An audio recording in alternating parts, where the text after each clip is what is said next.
So, hello and thanks for joining me. Today I'm delighted to be visiting my friend Peter Darke, owner of Darke Cycles, and I've come to talk to him because Peter has an absolutely wonderful collection of motorcycles, and I'm hoping that he's going to show us some of his interesting bikes today.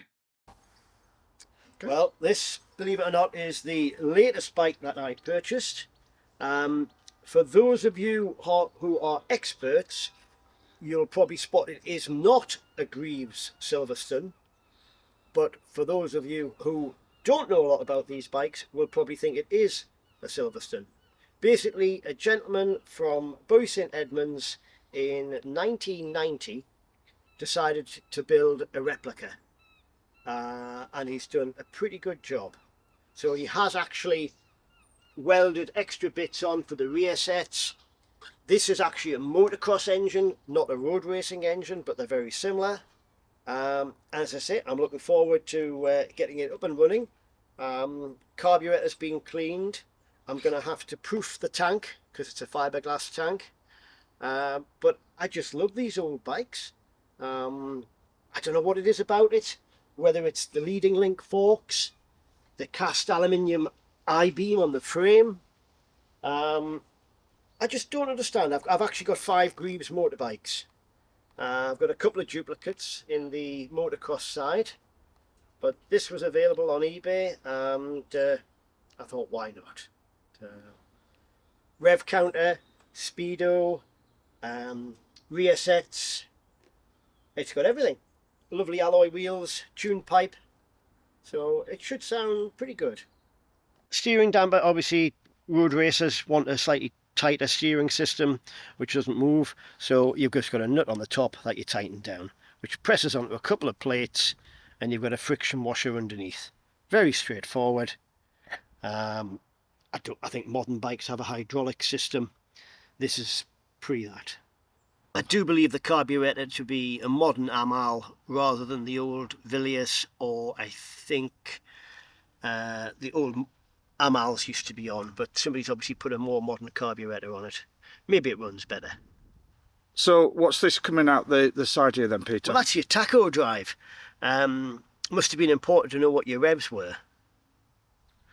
So, again, it's quite agricultural, but it worked.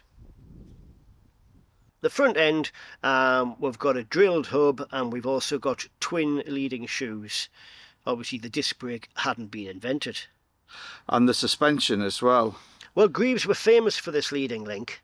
It's a bit like a Honda 90 It is in later years. Yeah.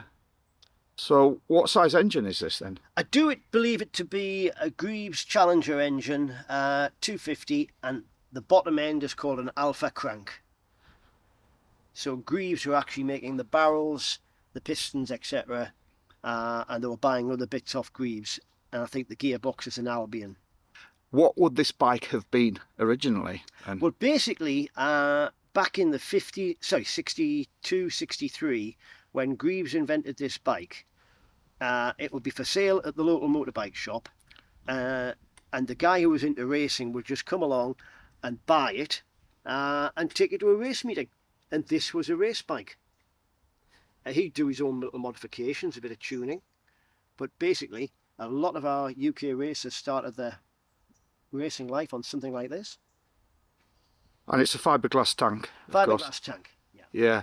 So I guess you'd be having problems with the modern fuels with that. I think if I leave modern fuels in, it'll go soggy or I'll get blisters. So I've been looking into getting some additive where I can basically line the tank. Yeah. Wonderful. It's yes, definitely an unusual and not very common machine, this one, isn't it? Well, this one's road registered, which makes it even more unusual because the majority were used on the track.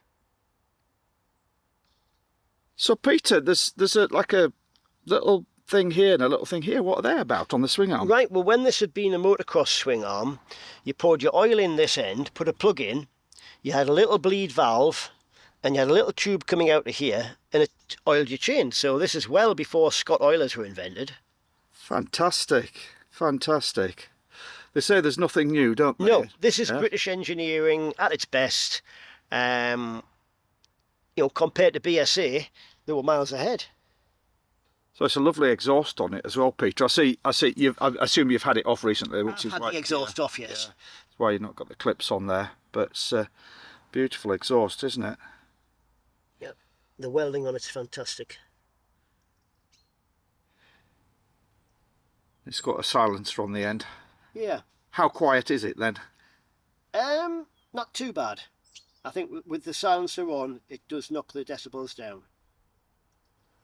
So presumably because of the rear sets here, we've got this extra long gear lever on this side. That's right. Well, as I say, on a genuine Silverstone, it would have a 5-speed box, and it would have a linkage off the back here with a rod activating the arm over here somewhere. But I'm quite happy with it. It's got 4 gears. Well, I have to say a huge thank you to Peter for letting us have a look at his Greeves motorcycle, and as he mentioned, he's got several others and many other different bikes, so I'm hoping that we're going to be able to have a look at some of his other bikes in the future as well. Hope you enjoyed this. Thanks for watching. Ride safe. See you again soon.